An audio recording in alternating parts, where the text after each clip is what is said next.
মুখ্যমন্ত্রী নিজে কমিটমেন্ট করেছিলেন। আমরা কেউ অনেকেই আমাদের বাঁকা কথা শুনতে হয়, কেন আপনারা আনরেট দিয়েছেন?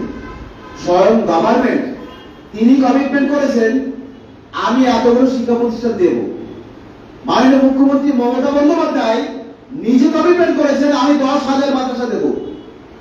তাহলে সবাই এই কথাটা কে ফেল করেছেন, কে রক্ষা করতে পারেনি? মাননীয় মুখ্যমন্ত্রী রক্ষা করতে পারেনি। আজকে 2011 সালে আপনি কমিটমেন্ট করছেন, আজ এটা 2024, 12টা বছর আপনি মাননীয় মুখ্যমন্ত্রী আপনি তো কমিটমেন্ট করেছেন 10,000 দেব, তাহলে 225 থেমে থাকলেন কেন? কেন আজকে আমাদের এই যে সিনিয়র মাস্টারমশাই, আমার পিতৃতুল্য মাস্টারমশাই কতদিন বয়স আছে? শিক্ষা প্রতিষ্ঠানে মাননীয় মুখ্যমন্ত্রী ভরসা করে যারা শিক্ষা প্রতিষ্ঠান খুলেছিল, আজকে যে আঙ্গিকে যে ভরসায় সেই বিদ্যালয়গুলো ছাত্রছাত্রী এসেছিল, সেই ছাত্রছাত্রীগুলো আজকে রাখতে পারছি না। এই যন্ত্রণা সেই সব স্কুলের টিআইসিরা বোঝেন। কারণ একটা জিনিস অবাক হয়ে যায়, এই এআই যুগে এই দাবি যোজনার দিকে সমস্ত ভারতবর্ষের সমস্ত স্কুলগুলোতে মিড ডে মিল চলছে। এর রাইট টু অ্যাক্ট অনুযায়ী আজকে এই সকল সংখ্যালঘু শিক্ষা প্রতিষ্ঠানের বাচ্চারা মিড ডে মিল পাবে না, এটা প্রবঞ্চনা না প্রতিহিংসা বলেন? আমি অনলাইনে মাননীয় মুখ্যমন্ত্রী প্রশ্ন করে গেলাম, আজকে আপনার রাজ্যে একটা বাচ্চাকে একটা সেই শিক্ষা প্রতিষ্ঠান আছে তার মিড ডে মিলটা সে কেন পাবে না? আপনি এটা ইচ্ছাকৃতভাবে করছেন না অনিচ্ছাকৃতভাবে করছেন? আমাদের প্রশ্ন থেকে যায়। আমরা প্রশ্ন করতে বাধ্য আছি। শিক্ষা প্রতিষ্ঠান দিয়েছেন, অনুমোদন দিয়েছেন, বাচ্চাগুলোকে মিড ডে মিল দেবেন না। আপনি না সেই মুখ্যমন্ত্রী, আপনি না সেই মমতা বন্দ্যোপাধ্যায়, আপনি না রাস্তায় যেতে যেতে দেখেছেন বাচ্চার পায়ে জুতো নেই, আপনারা বুট কেন উঠেছিল, আপনি সেই বাচ্চার পায়ে জুতো পায়ে দিয়েছিলেন। আপনি কি এই বাচ্চাকে আপনার নিজে এই বাচ্চাকে আপনার কি মনে হয় আপনার বাচ্চার মধ্যে পড়ে না? এই বাচ্চাগুলো যখন খালি পায়ে স্কুলে যায়, এই বাচ্চাগুলো যখন ইউনিফর্ম পায় না, আপনার কি বিবেক জাগে না? না সংখ্যালঘু বলে আপনি ইচ্ছা করে তাদেরকে ডমিনেট করছেন, না তাদেরকে আমি সন্দেহ হয় আমি আজকে প্রশ্ন করতে বাধ্য হয়েছি, সংখ্যালঘুর প্রতি সত্যি সত্যি আপনার মানবিকতা আছে কি? যদি থাকতো তাহলে কি আজকে 13-14 বছর ধরে শিক্ষা প্রতিষ্ঠানগুলো কিভাবে চলছে সেগুলো অন্তত আপনার দপ্তরগুলো জানতে পারতো। হয় আপনার কাছে সঠিকভাবে খবরটা পৌঁছায় না, নাহলে আপনি জেনেও সেই সম্রাট নীলর মতন চোখ বন্ধ করে বেহালা বাজাচ্ছেন। এবং এটাও হতে পারে আপনি জানেন না আপনার দপ্তরে যারা দায়িত্ব আছে সেই দপ্তরের দায়িত্বশীল ব্যক্তিরা আপনাকে মিসগাইড করছে।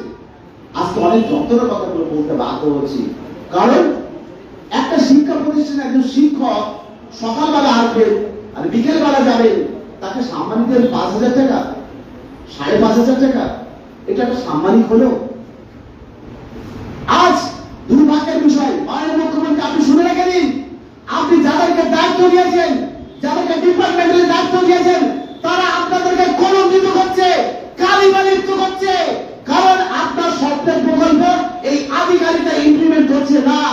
যদি তাই করতো তাহলে একটা মাস্টারমশাই শিক্ষা প্রতিষ্ঠান বললো, আব্দুল রহমান সাহেবের মতো মাস্টারমশাইরা সেই মাস্টারমশাইকে উইদাউট নোটিশে আকস্মাৎ বেতন বন্ধ করে দেওয়া হলো কেন?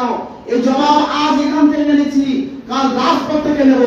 যদি এর জবাবটা আমরা না পাই, আমি এখানে কমিটমেন্ট করে গেলাম, কারণ আমরা শিক্ষা প্রতিষ্ঠান আপনি একটা নির্দিষ্ট নিয়ম শৃঙ্খলার মধ্যে চলবে। আমি যদি এই রাস্তা নিয়ে যদি আমি বাম সাইড দিয়ে আগে যদি ডান সাইড দিয়ে যাই, আমাদের মানুষ তো আমার তো দুর্ঘটনা ঘটবেই স্বাভাবিক।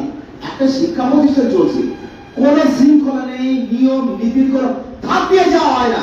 সো হোয়াট, কেন হাত দিয়ে যাওয়া হবে না? একটা শিক্ষককে আপনি বেতন বন্ধ করবেন উইদাউট নোটিশে? কি মনে করেছেন? এটা স্বেচ্ছাচারিতা মনে করেছেন?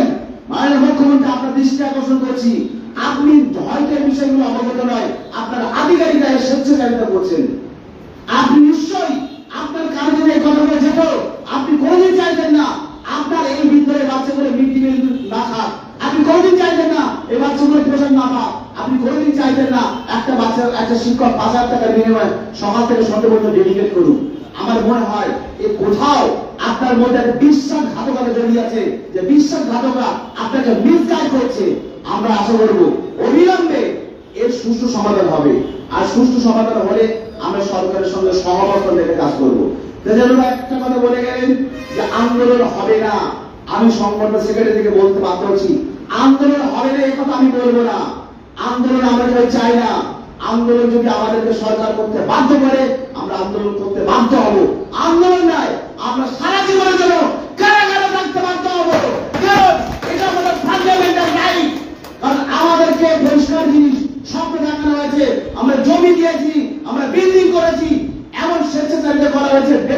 গ্রান্টিং দেওয়া হয়েছে, এমন অনেক ভালো শিক্ষা প্রতিষ্ঠান আছে তারা বিল্ডিং গ্রান্টটুকু পায়নি।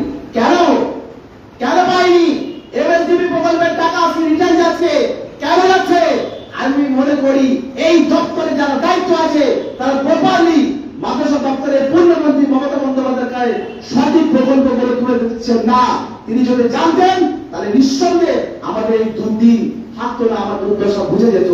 আমি আবেদন করব এই শিক্ষা প্রতিষ্ঠানগুলোকে অবিলম্বে, মাননীয় মুখ্যমন্ত্রী আপনি এই দপ্তরের পূর্ণমন্ত্রী, আপনি বাধ্য, আপনি আমাদের ভালো মন্দ দিক দেখতে আপনি যদি আমাদের সঙ্গে সহাবস্থান করেন, আমরা আপনার সঙ্গে যথেষ্ট সহযোগিতা করব। আপনি যদি আমাদের আমাদের সঙ্গে সহযোগিতা না করেন, শুনুন, ঠেলতে ঠেলতে ঠেলতে ঠেলতে দেয়ালে পিঠ থেকে গেছে, পিছনের জায়গা নেই।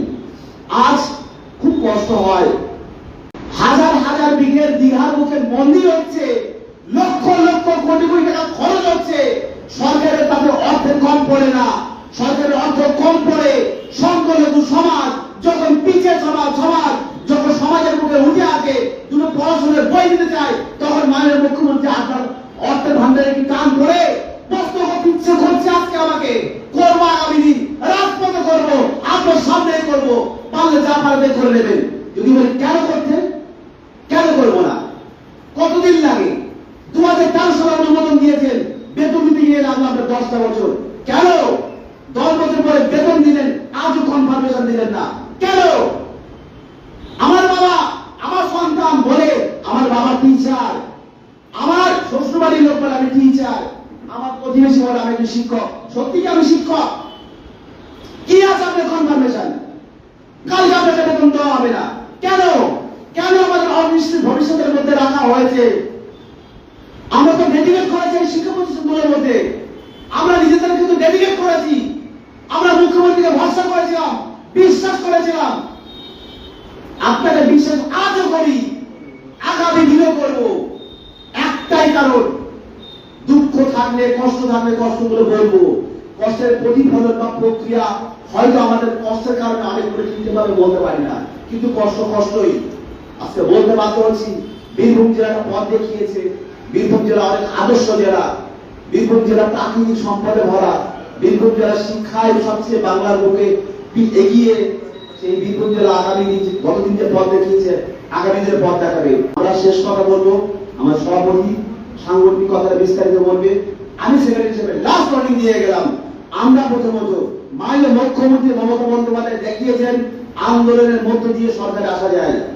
আমার বেশি বিস্তারিত যায়নি, আমরা দেখেছি সিঙ্গুর, আমরা দেখেছি নন্দীগ্রাম, আমরা অনেক কিছু দেখেছি। আপনার অনুপ্রেরণায় অনুপ্রাণিত আমরা।